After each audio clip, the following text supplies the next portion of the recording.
So without further ado, why don't you present your PowerPoint presentation? Thank you. Thank you, Mr. Chair. I don't know why the room was full when I came and now it is empty. I don't know the reasons. But I certainly will think that one key element which I have been living in the Caribbean since 1991, one element which I have really learned is that small settings do not have small problems. And because I'm working on HIV/AIDS, and I really have learned that when you have one case anywhere, you have multiple cases in that somewhere. And that is the reality which we are facing. And the clear cut which we have seen between most at-risk populations and the general population does not exist also in small settings. And that is another reality which we have to face. But what has been important also is to really look at this as an issue which has started, I will say, in Haiti in 1980-81. The first AIDS cases were reported. And thereafter, we have seen really a growing of the epidemic, and each country has been really facing with the issue.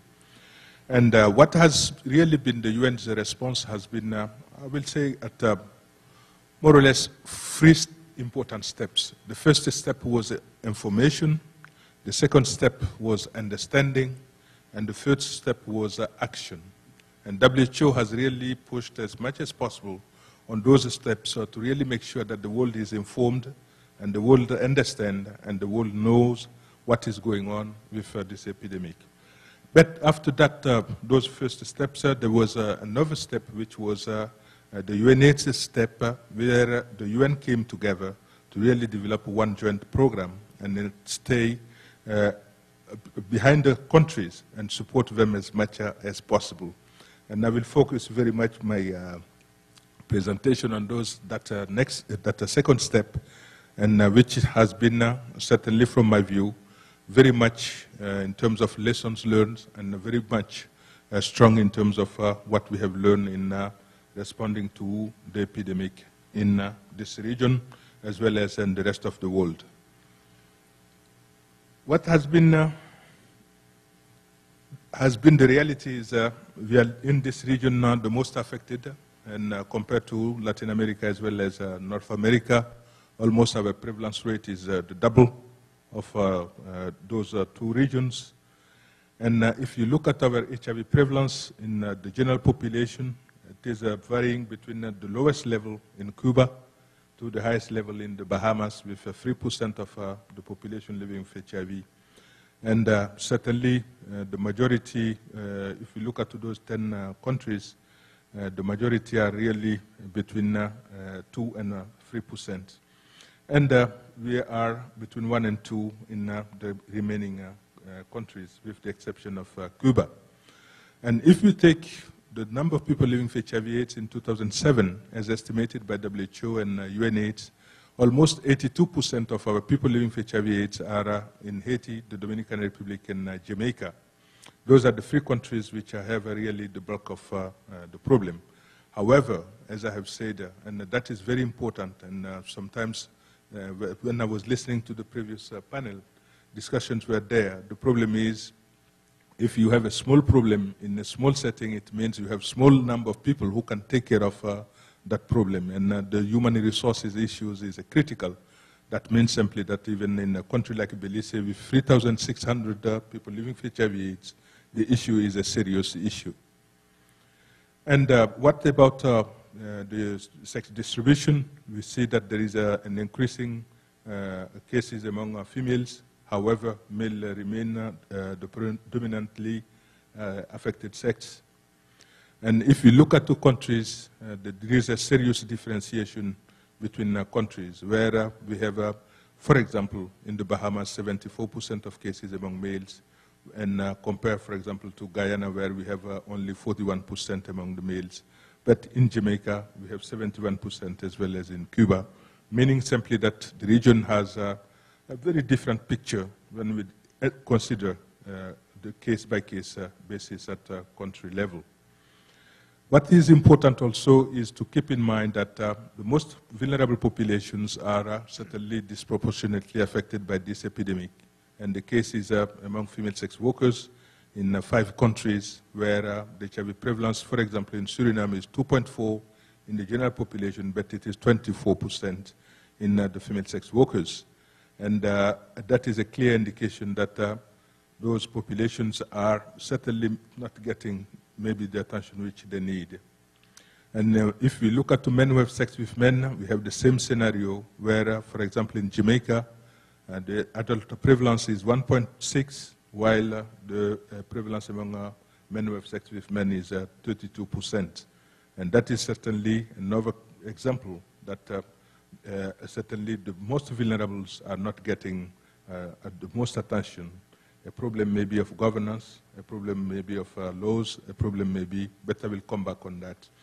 And what has been certainly important in the 9 countries or 8 countries which we have here is that if you look at the epidemic between 1990 and 2007, you will see that there is a plateau, and early on in some countries and later on in some others. And the reality is simply that if we take the case of the Bahamas, since 1994, we have been at a 3%, and we are remaining at that level. And if we take the second case, let us say Guyana, we have almost the same scenario, between 2 and 3% for almost the last, I will say, 10 years. And that is meaning simply that, as some colleagues have said, or as the big Einstein has said, it means simply that we are doing the same thing over and over and thinking that we will get another result, but we are not getting it. It is a sign of, he said, insanity. So we have really to look at this insanity and correct it as much as possible and as quickly as possible.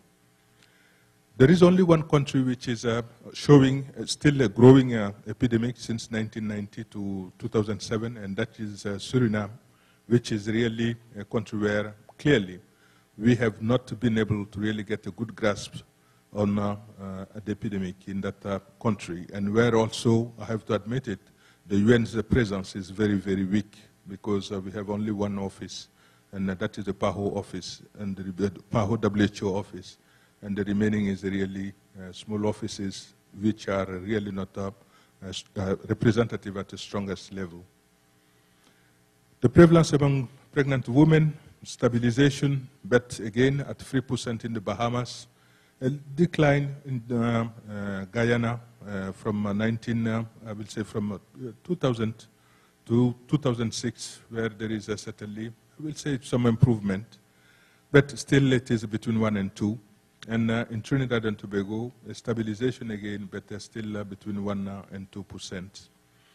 And what about young females, pregnant young females? We have a categorization of countries, and here we have seen that specifically in Trinidad, St. Vincent, Jamaica, and the Bahamas, as well as Suriname, the prevalence is above 1% in the 15 to 24 years old young females.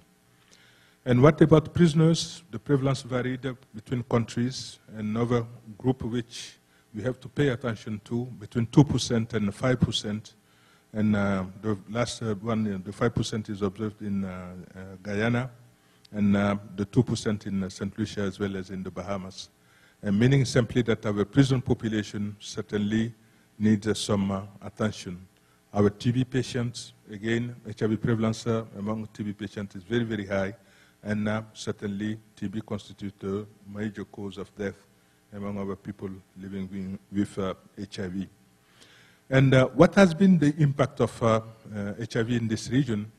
I have tried to get 3 slides to really summarize a little bit some good examples. This is the case of St. Vincent, where there was an observation between 1987 to 2000 in terms of contribution versus expenditure among the 64 insured HIV people living with HIV in that country. And as you can see, the expenditure is growing, but the contribution is actually going down. And this is not a good news for any health insurance in any country. And the second is the impact of HIV/AIDS in Suriname from 2003 to 2015. Work done by the University of West Indies to look at what could be the impact of the epidemic in that country specifically, which is depending on the mining area. And as you can see, there is certainly a decline on the GDP, on the savings, as well as in the investment. And certainly, the difference is not at all a small one. And what is also important was to really look at HIV compared to some of the social injustice, meaning we have selected the Gini index, which is really looking at the distance between the richest one and the poorest one in a country, and really to describe how wealth is distributed. And as you can see, where the Gini is high, the prevalence of HIV also is very high among pregnant women. And that can be seen in the case of the Bahamas, where the Gini index is at 13, and the prevalence is at 3. In the case of Guyana, the Gini index is at 11, and the prevalence is at 3. And we look at Jamaica, the Gini index is at 9.7, and the prevalence 1 point. And Trinidad is almost doing better, where the Gini index is at 8, and the prevalence is at 0.9 in the year 2003. That was where all those countries have reported on those two markers. And what has been the UN's response to the HIV epidemic? As I have said, the first phase was WHO, but the second phase was really the UN came together and under the leadership of the Secretary General, Kofi Annan, to really establish UNAIDS and really make sure that it is a joint program which is really bringing together all the UN and really trying as much as possible to work together to diminish or reduce, we'll say, the logo competition between us and really to create this collaborative effort. And we have been able to do that by trying as much as possible to divide the labor among us, but meanwhile working together. And those are some examples where, for example, prevention of HIV transmission in healthcare setting, PAHO, WHO is leading, but it has the support of UNICEF, UNFPA, as well as ILO. Healthcare setting is a workplace. Prevention of mother-to-child transmission, UNICEF is leading with the support of PAHO. Provision of information and education, etc. All the education sector, sexual education sector, UNFPA is leading. And prevention of young people out of school, UNFPA is also same time leading with the support of UNICEF and the World Food Organization as well as PAHO, WHO. Prevention among young people, we have UNESCO in the school system. We have UNESCO with the support of, I would say, almost all of us. In terms of strategic planning, governance, and financial management, and there we have UNDP, which has taken the lead with the support of all of us, I can say. And the support of strategic prioritized and costed national plans, that also is the World Bank, which has taken the lead among us with the support of ILO and the UNAIDS and others. The procurement and the supply, we have UNICEF and in this region, UNICEF and PAHO, WHO, which are taking the lead. And HIV workplace policy is ILO, which is taking the lead on that area. And the prevention of transmission among injecting drug users, we have UNIDOC. Prevention of transmission among MSM, we have UNDP, which is taking the lead. Prevention among, we'll say, mobile populations, UNFPA is taking the lead. And prevention of transmission among sex workers, UNFPA again, and PAHO, WHO. Overall policy, UNAIDS is taking the lead, as well as the support of UNIFEM, which is not a co-sponsor, but which is supporting some of our efforts. Treatment, of course, is PAHO, WHO. Care and treatment of people living with HIV/AIDS, orphans, is UNICEF, with the support of PAHO, WHO. And nutrition is, of course, the World Food Program. And security issues, UNAIDS is taking care of that. And people affected by conflict, UNHCR is leading. HIV among migrant population, IOM is taking the lead, and addressing HIV among victims of human trafficking, UNIDOC, UNFPA and UNICEF are also leading in those areas. That is how the UN has divided, and the last point is really the monitoring and evaluation, where UNAIDS is taking the lead, and the establishment of surveillance systems, where PAHO or WHO and UNAIDS are taking the lead. And this is generally the way we have divided the labor among us to really make sure that we are working together, we are supporting each other, and we are not competing against one another. And what has been some of the progress accomplished, and this is a good example where from the Dominican Republic to Cuba, we have the coverage of antiretroviral treatment, and the Dominican Republic is the lowest one, followed by Haiti, but Cuba is certainly the best one, which has more than a 95% coverage, and Trinidad is at 58, for example, and Barbados is at 73. What has been also another success for small islands like the Caribbean islands is the establishment by the United Nations again. I believe the Secretary General Kofi Annan has simulated the creation of this establishment of these funds, which is called the Global Funds Against AIDS, Tuberculosis, and Malaria. Just to give an example of how successful this region has been to mobilize resources, and this is few countries have access to it, that is true. Suriname, but regional level also has access to it, and the Caribbean as a whole, it is almost 12 million we have received from that global funds, and until Belize, which has the 2 million, which is the lowest one. But as you can see, a country like Haiti has received 184 million US dollar already from that funds, followed by the Dominican Republic, which has 94 million US dollar for HIV/AIDS. And this is just one example. The World Bank has also another pot of money, which the UN has been able to collaborate with countries to support them to get access to those resources, which are close to 150 million, which is part loans, part grants. But again, a good example of how the UN can support countries to get access to funding. And all of this has been done because of UNAIDS and its co-sponsors, which have helped the countries actually to develop good proposals, market them, and to support them with the implementation. Because as you know, the Global Fund says, you said you want to do it, it is fine, but if you don't do it, they will cut the money. So we are working actually to support member countries, the Caribbean countries, to implement the Global Fund's resources in a sound and technical way. And some good example, for example, the Dominican Republic, a success story, where we are seeing that the HIV among young people is declining from 24, in the 15 to 24 years old, and based on the DHS Plus survey between 2002 and 2005. And that is certainly a good sign that things are going well.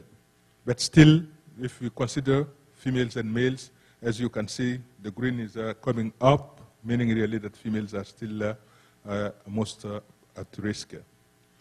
But challenges, if we look at the most vulnerable populations, the coverage of prevention programs still low. Not a lot of countries are reporting them, and the few which are reporting them, as you can see, the percentage of men who have sex with men not reached by prevention program is 56% in Cuba, 48% in the Bahamas, and 17% in Guyana. And that is serious shortcomings. And when we look at the sex workers, we have the same scenario where clearly the majority of the sex workers are not really reached by the prevention programs.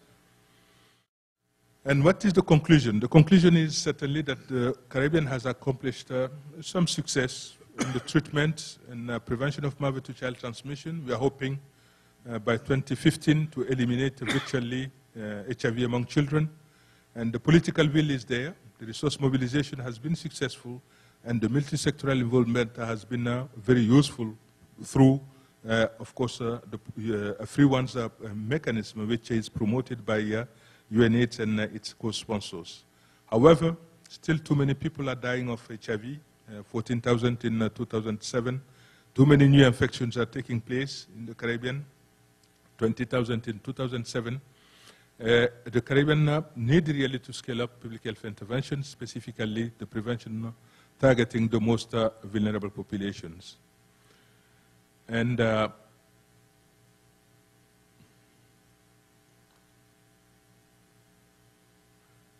is an unacceptable high prevalence of HIV among, being observed among the most vulnerable populations, and we know that those are the ones who are playing a very important role in terms of the shape and the magnitude of the epidemic.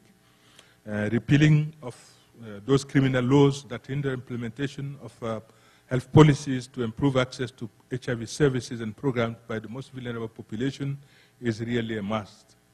And reducing stigma and discrimination against most vulnerable populations at all levels in the society is necessary to improve that access to all those services and prevention programs. Strengthening civil society involvement is essential to reduce barriers to programs and services.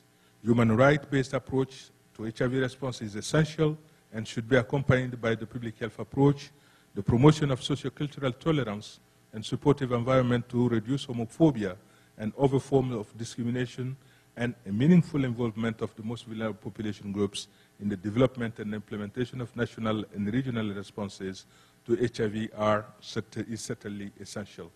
So those were the few points I want to share with you, and I will stop here and I will be open to answer the question. Thank you.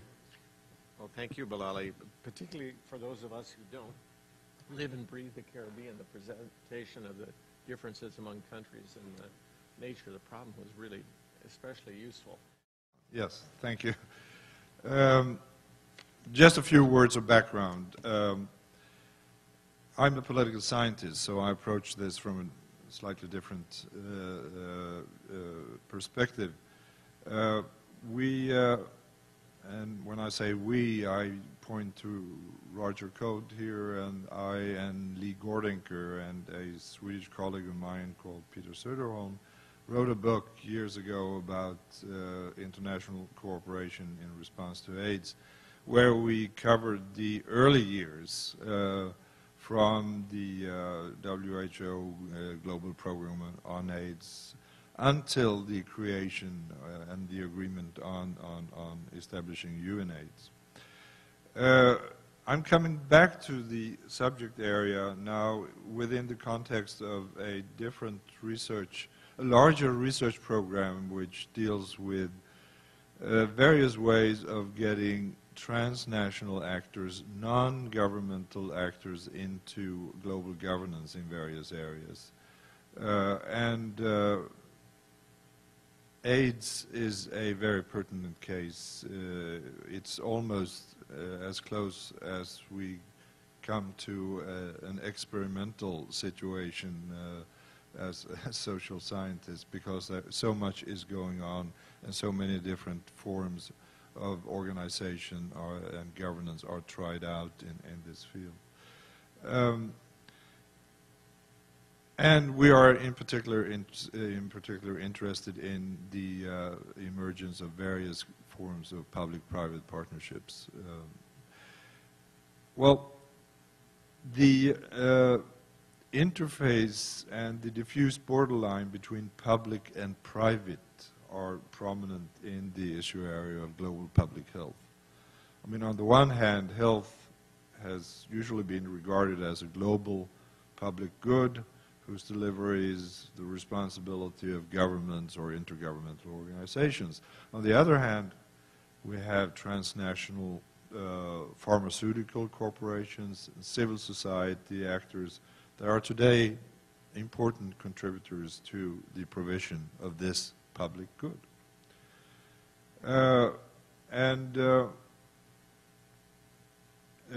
The international efforts at halting the spread of HIV and AIDS reflect and have contributed to this general trend. At the same time, I think it's worth noting that there are some I mean, some peculiarities about this pandemic, which differs from other health issues and also from previous epidemics in several significant respects. First of all, it represents what some people have called a long wave event. Large-scale effects emerge gradually over decades. The long incubation period and so forth, the sexual nature of transmission. Someone says that, I have estimated that the full wavelength of the HIV epidemic curve is probably somewhere in between 50 and 120 years. I think such long-term ramifications require long-term thinking, which falls outside the horizons of most politicians and business leaders. Also, a second thing is that unlike the victims of earlier epidemics, HIV-infected persons are normally in their productive and reproductive age. This contributes to the spread, but it's also they can get their voices heard. For the first time, we have patients becoming powerful pressure groups, and as you alluded to also, the AIDS has a special connection to human rights, which makes it peculiar in that way. And finally, I think it's increasingly recognized that AIDS is a political issue. It's an issue that needs political solutions. It's a medical issue, yes, but so far without a definitive medical solution, and it involves a lot of politics. So then it's it's an obvious candidate for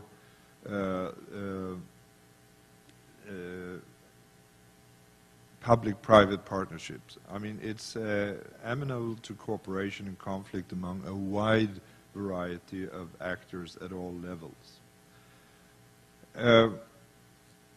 It's very difficult to define what a public. We always try to define our concepts. It's very difficult to define what a public-private partnership is because it can take so many different forms. The common denominator is that it's a hybrid organization involving both public and private actors on a voluntary basis. And in addition, usually they have a common goal, some explicit division of labor, shared risks and benefits, and some form of joint decision-making. I will say just a few words about the development from, when in 1987 the global program on AIDS was created, it was endorsed by all governments, the whole UN system and so forth, and the WHO became sort of the lead agency in the fight against AIDS. To make a long story short, it's a long story, we could write a book about it, we did. The authority of WHO came increasingly in question because it was a medical problem, yes, but the solutions seem to lie elsewhere, and other organizations say that we have part of the solution, whether it be education or protection of human rights, etc., or the provision of funds, the World Bank, for instance. So this led to a lot of criticism of WHO and negotiations that led eventually in 1994 to an agreement to launch a new joint and co-sponsored UN program by January 1996, and that was the birth of UNAIDS.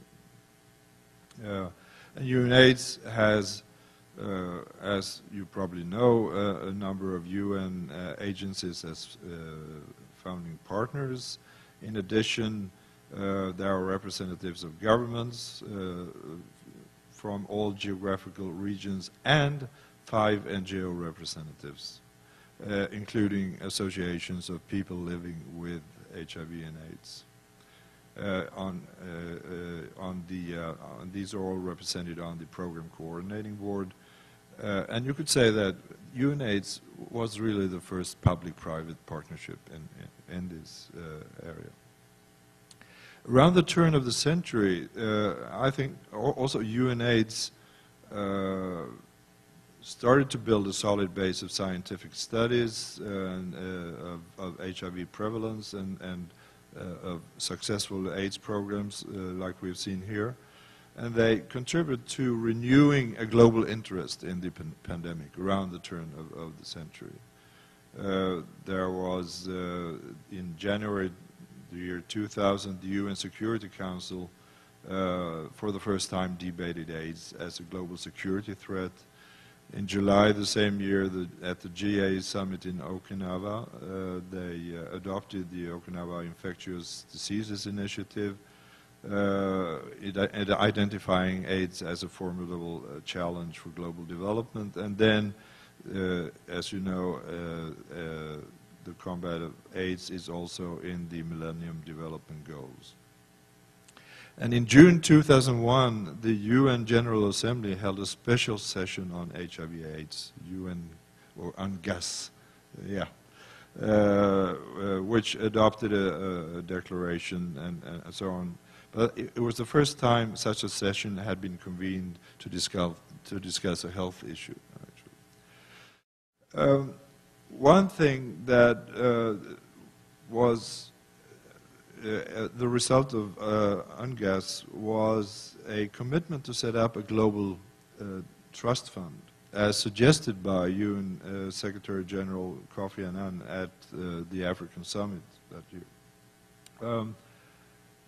And this got support from all the G8 heads at their summit in Genoa. And in a remarkably short time, then, the Global Fund to fight AIDS, tuberculosis, and malaria was created and started in 2002.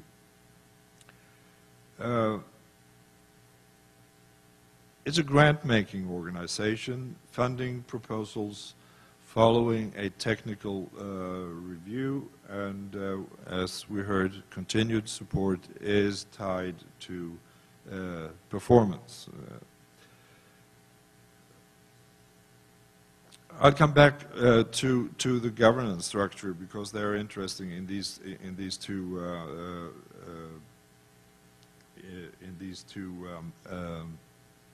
public-private partnerships. Perhaps also addressing why did public-private partnerships emerge around this time? A number of contextual changes paved the way, I think. First, there was an ideological shift from a neoliberal focus on freeing the market to a sort of neo-corporatist notion of modifying the market and granting a variety of stakeholders a say in health problems. A second fact was a growing disillusionment with the UN and its agencies, and to try partnerships instead. Some observers said that it was a move away from the big plans of traditional international agencies toward visible piecemeal steps. And third, I think there is also a new perspective on health that evolved with increasing recognition that the determinants of good health are wide-ranging. So it's not you have to get various kinds of organizations into the act if you really want to tackle these things. UNAIDS is a new kind of entity in the UN family insofar as it unites several UN organizations, 6 at its creation, 10 at present.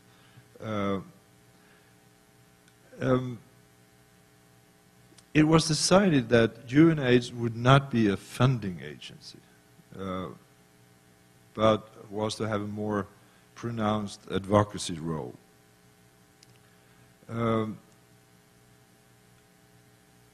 It's therefore more political, you could say, than the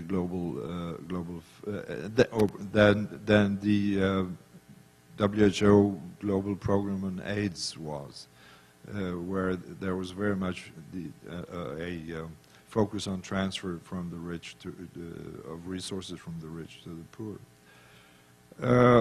And UNAIDS advocacy, I think, was exemplified in the 2001 UNGAS, where UNAIDS worked a lot with civil society actors in preparing the documents and so forth.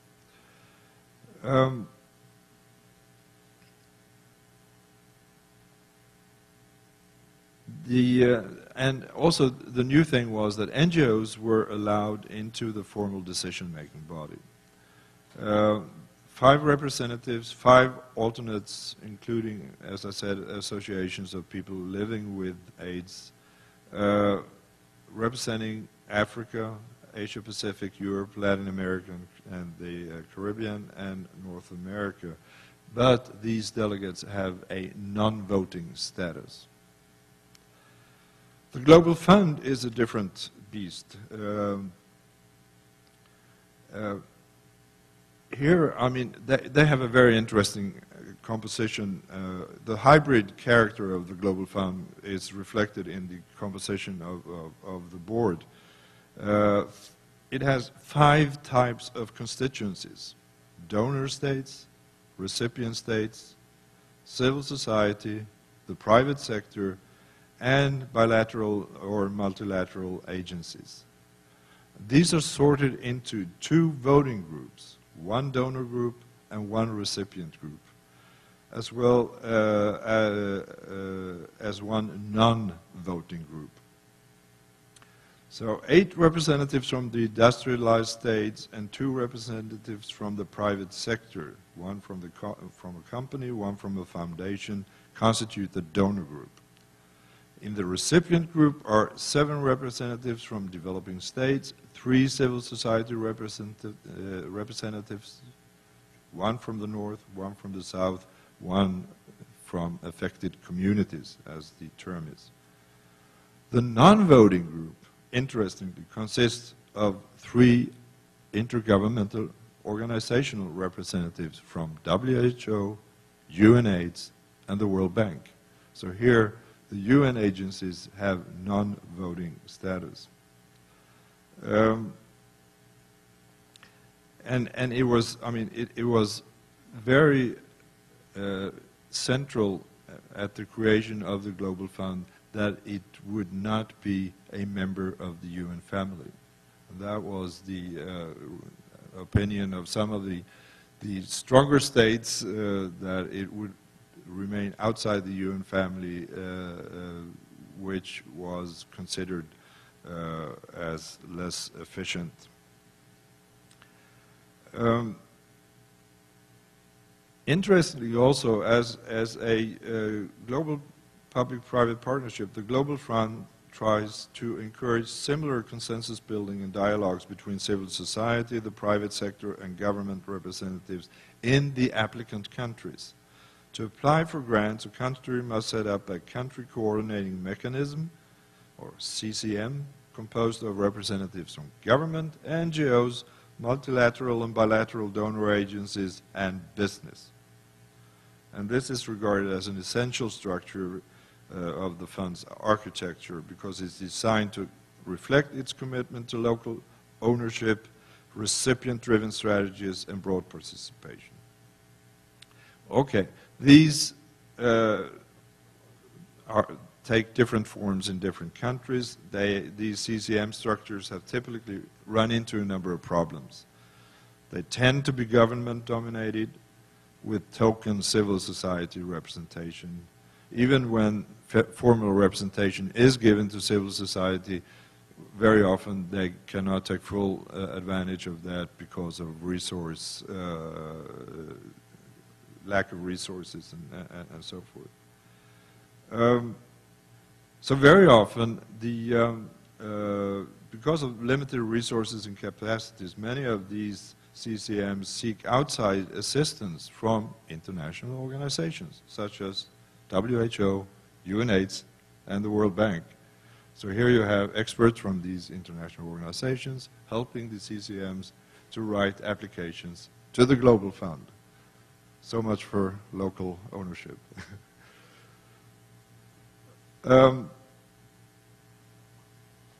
You cannot talk about the Global Fund without mentioning one big actor, and that is the Bill and Melinda Gates Foundation, which is one of the major contributors to of funds to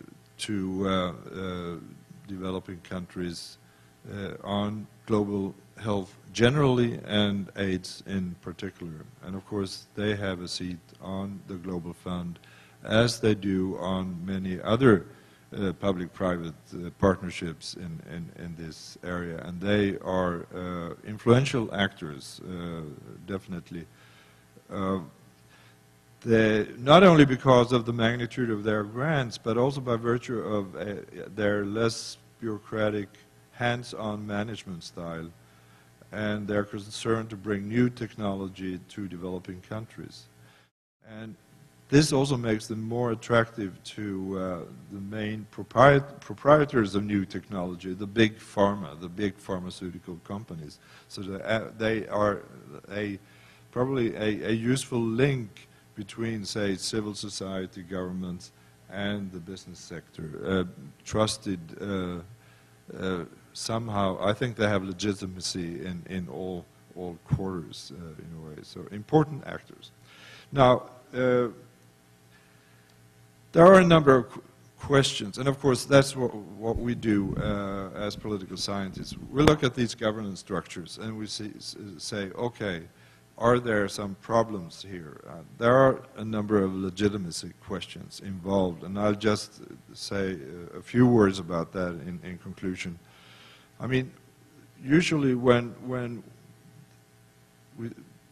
we justify the creation of public-private partnerships in one of two ways. Either we say it's because of their effectiveness. They're more effective than the normal international organizations. Or you justify them in terms of stakeholder democracy and stakeholder participation. And let's just take a look at some of the problematic aspects. I mean, effectiveness, the effectiveness is their ability to coordinate, of course, to coordinate, create coordinated action among different types of actors in this field. And the fight against AIDS requires coordination both horizontally between different actors at the global level and vertically between actors at the global and the national or local level. And both have proven to be somewhat problematic. I mean, on the positive side, I think, again, the process leading to the UN General Assembly special session on gas is an example of successful horizontal coordination.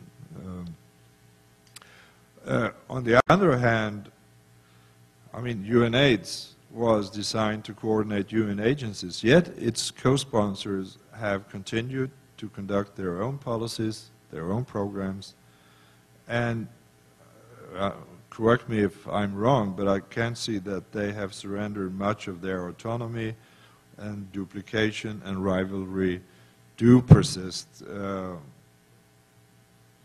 And the existing fragmentation also opens up for forum shopping rather than coordination. If you're satisfied with one international organization or partnership, there are always someone else to turn As for vertical coordination, several observers have pointed to the lack of congruence between global programs and local implementation. As NGOs play a prominent role both in the formulation of programs and in particular in their implementation, this reflects to a large degree differences between global NGOs and local NGOs. As someone has put it, the response to the pandemic is broadly planned at the international level, while implementation relies on a set of fragmented organizations at the local level. These public-private partnerships also raise some questions of representation. Who are included and who are excluded? How representative are the actors that have a seat on these different partnerships? And there is no real good answer to that question, because many of these civil society actors, for instance, say that we cannot represent civil society as a whole. We can represent our own organization. That's it. And there seems to be no realistic alternative to some kind of co-optation process where you usually, I have made some interviews in Geneva, and usually it's the present board sort of co-opts new actors when they renew the board, and it's a matter of who knows whom and so forth to a large extent. It also raises questions of accountability. To whom are public-private partnerships accountable? Are they accountable to those who are affected by their actions, as many civil society actors argue, or to those entrusting them with power, as donor governments and other partners tend to argue? Skeptics also point to, I mean, if you look at the first claim of civil society actors, that we speak on behalf of those hard-to-reach populations, those who don't have any voice, the affected people. Well, the skeptics point to the weak links between global NGOs represented in on the boards of these public-private partnerships and community-based NGOs. The latter have been more or less crowded out by a growing number of operational NGOs with few links with the communities they serve.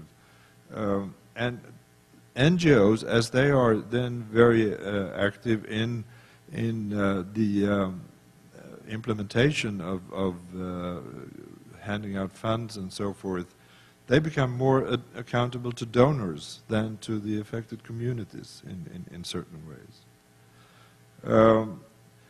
And who has delegated authority? If you take the delegation, I mean, those who delegate authority, they are the ones to hold them accountable.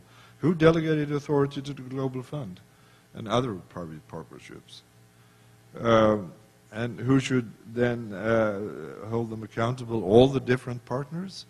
And how can that be done? And so forth. So there are a number of problems involved when you look at the legitimacy of these organizations. Another, and then I'll stop.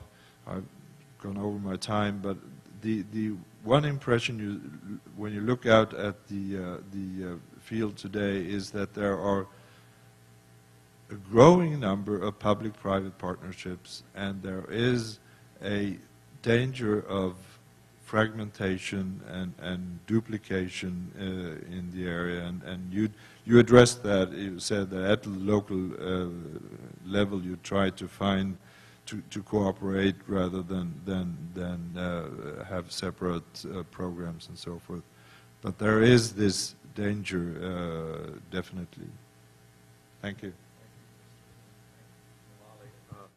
Ever stopped. I know the immunology is totally different, but I wonder if there had been so many public partnerships, if there had been so much emphasis on NGOs, et cetera, if we'd ever gotten rid of smallpox in the 1960s. Anyway, I'm as a student of the behavior and misbehavior of institutions, this mosaic really gives me such chills up my spine. Anyway, Isola, did you want to chime in here?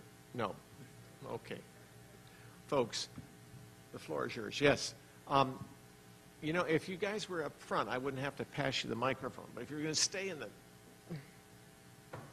back there, I'm going to have to give this to you. Why don't a couple of you take the floor? Thank you very much. Very informative presentations, especially the graphics. But to the first speaker,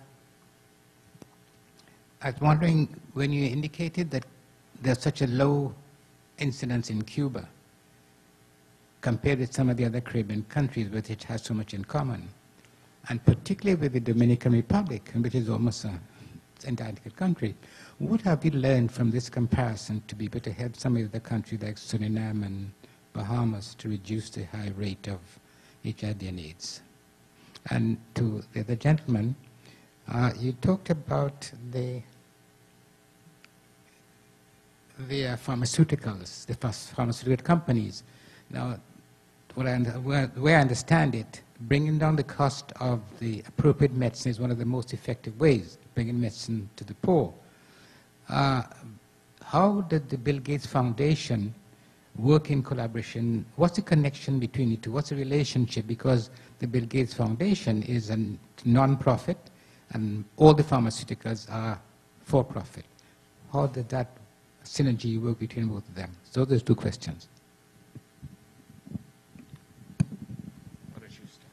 Yes, muchas gracias por su pregunta. As we say it in Cuba and in the Dominican Republic. No, I think the similarity between the two countries, which we have said, for example, the Dominican Republic and Cuba, is much more the language that is there. However, I believe Cuba's success was due to two things. One is that politically, they have been open about the issue at the beginning already. And they have put in place things which are necessary. Some have called them against human rights. Some have called them coercion. Some have called them jail. But they have put something in place which has really helped them to cope with the issue at the beginning already. But if you look at the other countries, such as the Bahamas, or as I have said, specifically the case of the Bahamas, there are many, many things which are contributing to certainly the explosion. One is the Haitian migration, which is playing a role in the local epidemic, because we know that, for example, 25% of people living with HIV/AIDS in the Bahamas are really coming from Haiti. And the second point, which is important, is they have used the medical approach, and still they're using the medical approach. I have to admit it. I've appreciated some of what they have done, but the reality is they have really been using that medical approach to try to try to address this issue, and it didn't work. Their prevention programs have not really been reaching the most difficult to reach, and that is a serious challenge which certainly we have to take into consideration. And the case of Suriname is the same scenario. Disorganization, medicalized approach, and it is really not getting the product which we have to get.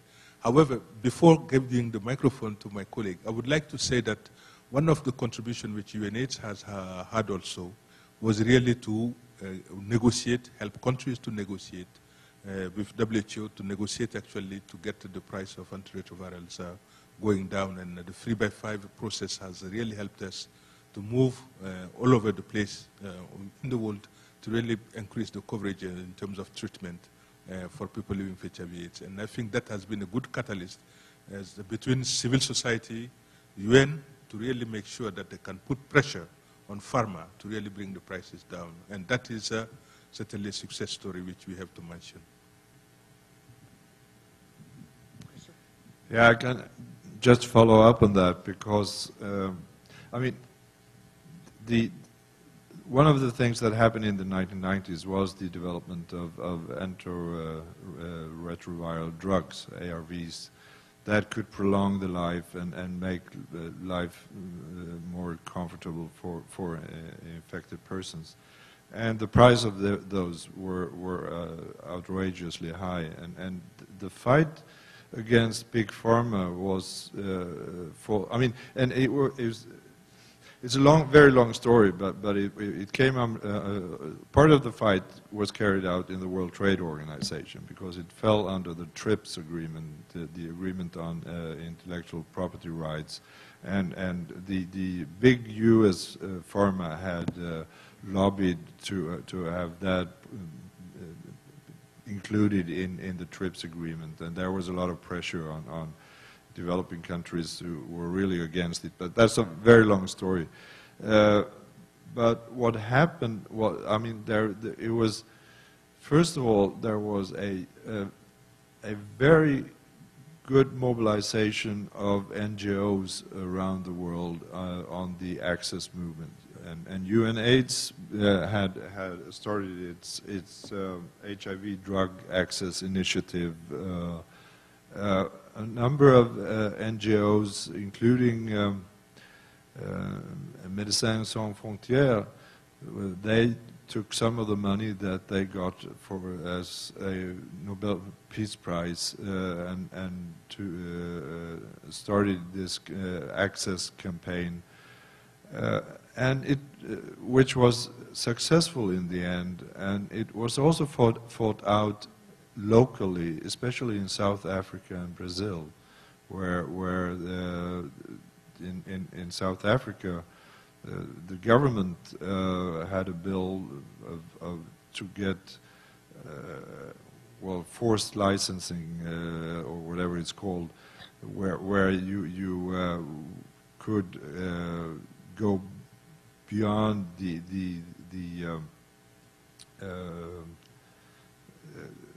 TRIPS agreement and force the pharmaceuticals to have lower prices and so on.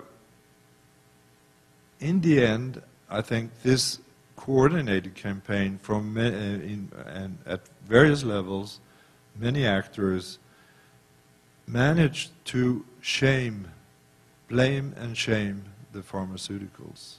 And they came to the conclusion, they discontinued a court case in South Africa, and you could say that they learned a lesson that they cannot fight against, and the World Bank was there also, because the World Bank was buying these medicines to give as part of assistance to developing countries, and they were interested in lower prices. So they are on board, cooperating more than before. They lost the fight. Whether or not this, I mean, there is one negative consequence of this we should bear in mind. It is that pharmaceuticals are not putting as much effort into developing new HIV medicine as they did earlier, because they are not seeing this as a good investment anymore. That's the flip side of it. Yeah. Just a few questions to the first speaker. Firstly, I was fascinated by all your charts and data, but I was wondering how accurate do you think particularly the data would be on say, homosexuals in the Caribbean, where there's a good deal of stigma against this population. So I just wondered about, you know, how realistic it is to actually put figures up, you know, when obviously many people are not going to be reporting for that. And I have a couple more questions. The other is, was very remarkable, this huge amount of money going to Haiti. And yet, I don't see any real change or improvement in Haiti to speak of. Then you look at, in Africa, you look at Botswana. Botswana's the richest, almost the richest country in Africa, has 38%, I think, or more, HIV infection. So we've tended to assume that HIV and poverty go together, but in actual fact, poverty is only one factor, because it doesn't make it, if that were true, then certainly Botswana would not have the rate it has. So I'm asking, how do we factor in issues around class, culture, and all these other factors which are clearly playing a role? And just very quickly, just to tell you, I taught a student, when I was teaching at the LSE, I had a Zambian student from the educated elite.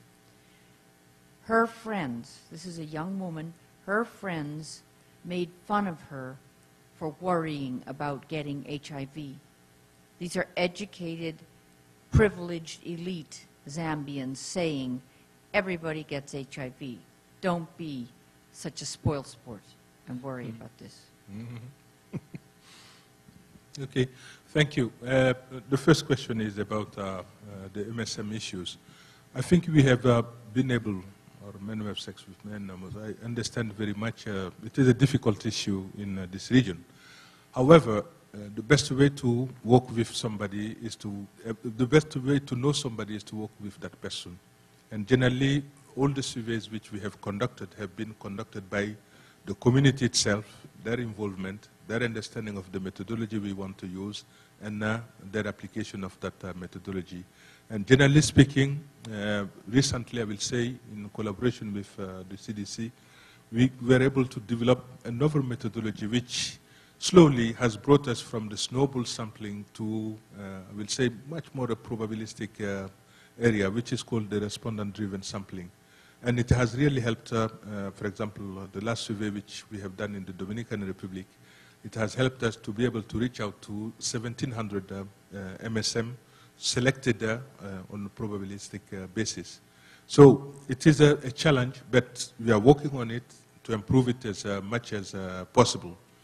And one point which is important, though, is when we look at, and that's where I'm kind of thinking very carefully, when you look at the countries which have legalized homosexuality, with countries which have already something about what could be the behavior in an environment which is really criminalizing. And that is very, very important to keep in mind. And the second point, which is about poverty and HIV, I believe there is a link there, but what is specific in the link is what I have demonstrated, which is the Gini index. For example, when I came to this region for the first time in 1995, I have looked at the HIV data, or the AIDS data at that time, I will say. And what I have noticed is that the richest countries, the three of them, were on the top, and beside them were the three poorest countries. And that means simply something for us. It means simply that if Haiti, Bahamas, and Barbados could be compared at that time, it means simply that being rich is not really making, so-called the GDP, because that richness is really based on the GDP, is not really telling us a lot. But the distribution of income, the distribution of the economic wealth is the most important in any given country.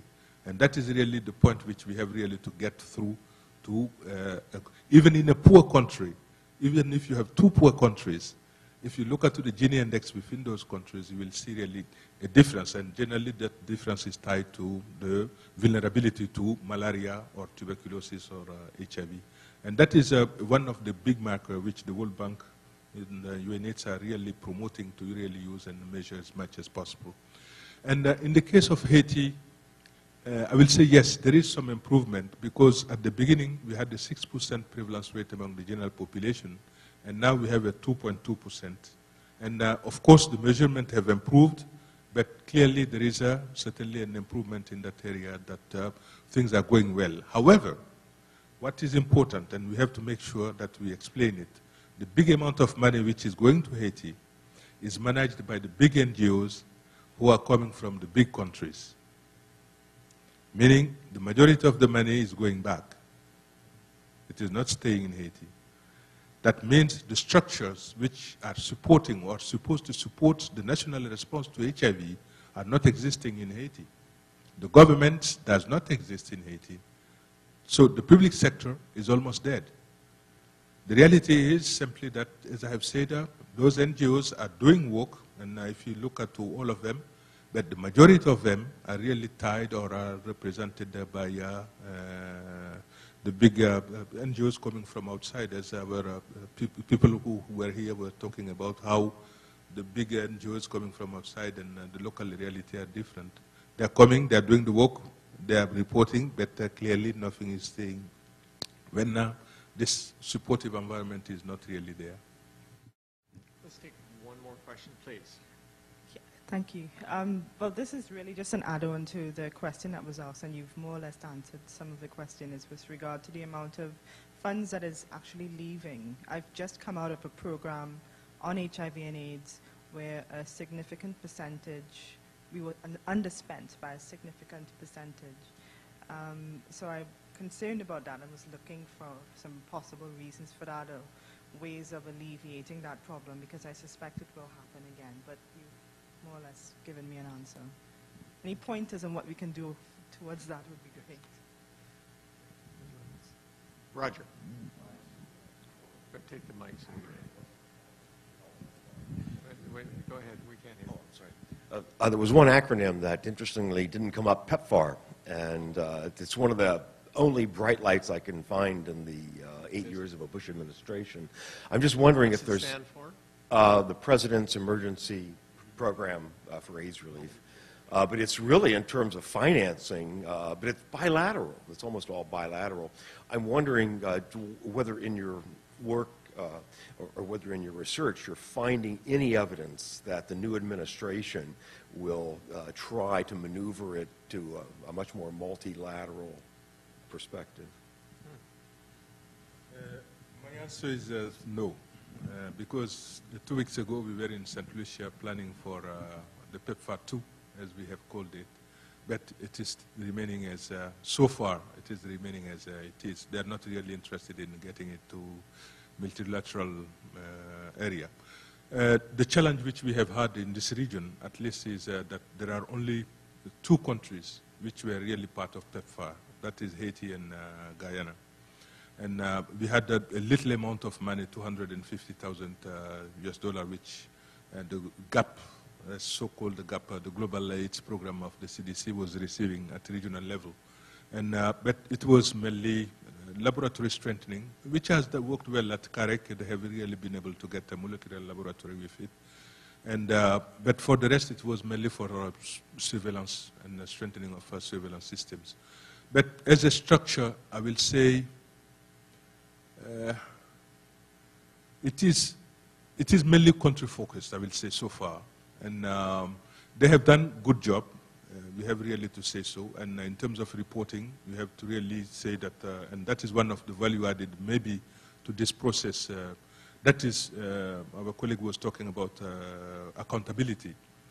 It has really helped the global fund structure, the PEPFAR structure, plus UNH is if you want, a willingness through the UNGAS process to really report back, to say to people, this is what has happened with your money, has really been very, very important. Of course, the US Congress is asking Bush, where is the money? And the global funds, Bill and Melinda Gates are asking how much really has been used for what. And UNH has really been able to put the tools in place, and that process has really been, I will say, at least in this region, a very successful one, because we have 100% of our countries which are reporting on the 25 indicators which have been agreed on by the UNGAS mechanism. And the absorptive capacity is another issue, maybe for small regions or small countries, which we have to really consider. And it is true that it has certainly some impact on how ready we can implement, how quickly we can implement, and how quickly we can really get things moving. Because in the 400 and 20 million which the global funds had approved so far, only 50% has been used. And for the bad news is, for example, an organization like the Regional Network of People Living with HIV/AIDS, because of non-performance, has lost its grant to, it's a global funds grant. So it is a reality which is there, but I think we have really to work together and see how better the traditional UN, if you want, can really make sure that it is supporting the process at country level, making sure that the experts are there like Isola, who can really accelerate, keep the feet on fire, if we can use that term, and really push as much as possible. And that is very, very critical. That is her role, not mine. Just two footnotes on PEPFAR. First of all, I mean, this was... Okay, well, because I'm not sure I'm answering Roger's question the way he wants. But the first one is, of course, that the United States was pressed very much for the creation of the Global Fund. And then came PEPFAR, which sort of drew resources away from the Global Fund to a more bilateral, I mean, from the multilateral to the bilateral setting, which,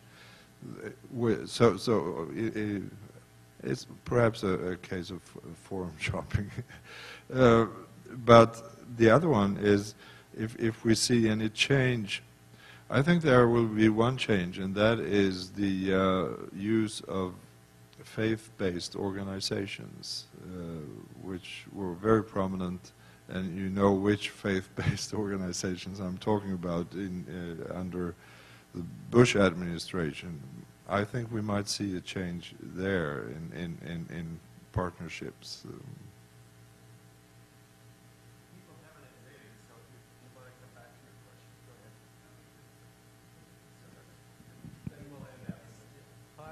The other part of my question was about Bill Gates Foundation. How did that relate to the pharmaceuticals? How they work these? Well, I don't think there is a direct link. What I said, and I think that has been confirmed by people I've talked to in the Global Fund, is that the presence of the Gates Foundation in the Global Fund makes it easier to collaborate with pharmaceuticals, because they tend to trust I mean, they're both business, they're in business and so forth, and also that the Bill and Melinda Gates Foundation is very much technologically oriented and very much oriented at giving the medicine and so forth to those who apply for funds, which means that there is a partnership. I mean, I think they can perceive themselves as partners, though they are not, I mean, linked economically. Well, please join me in thanking both Bilali and Christer for a great conversation. Thanks, gentlemen.